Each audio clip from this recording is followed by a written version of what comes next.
Hello there and welcome once again to Red Gaming Tech. My name is Marta. Today is the 23rd of July and I'm here as always to give you a daily dose of the latest gaming news. Today I have some news for you concerning Atari, as a number of Atari IPs have been sold off to various studios as a part of their bankruptcy auction. And of course, the American arm of Atari announced back in May that it planned to auction its IP with prices of $3.5 million and $1.5 million attached to the Roller Coaster Tycoon and Test Drive brands, respectively. And although there isn't any information on whether or not those two brands have been sold yet, those two IPs, excuse me, but they have confirmed a list of the brands that have been sold so far, as well as the studios that purchased them. So we have the Backyard Sports franchise, which was bought by Epic Gear LLC. Battlezone franchise was brought by Rebellion Interactive Games Limited.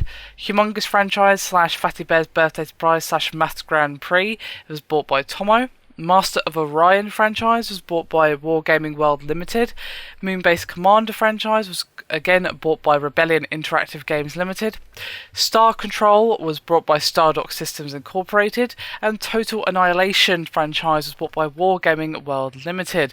Now, you guys may know the name of Wargaming, as they are the development studio behind the pretty damn popular multiplayer game World of Tanks. And Stardock, who is the developer of Galactic Civilizations, has already spoken to Joystick about its plans for the Star Control franchise. We're very excited to publish a new Star Control game, they had to say.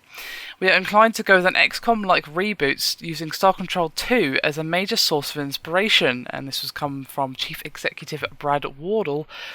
By rebooting the series a la XCOM, we can bring a new generation of gamers into a fun, silly space adventure. We hope to involve as many of the original designers and developers in the series along with the fan base. It's important to us that Star Control remains true to its origins as much as possible.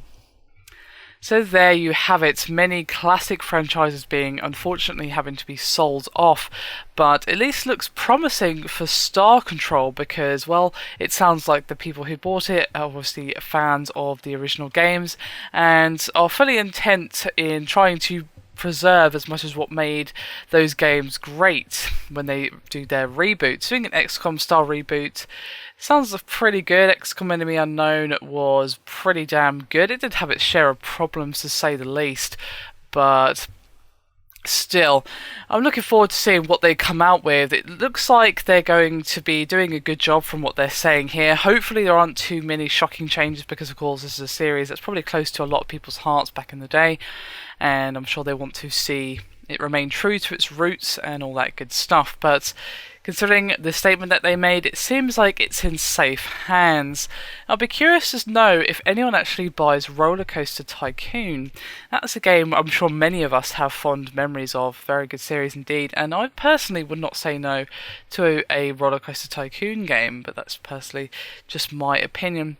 Still, Total Annihilation, be curious to see what happens with that. I believe there's a Planetary Annihilation game at the moment, which is a sort of joining of skills between the Total Annihilation and Supreme Commander, of course. So, be interesting to see what comes of this selling of IP.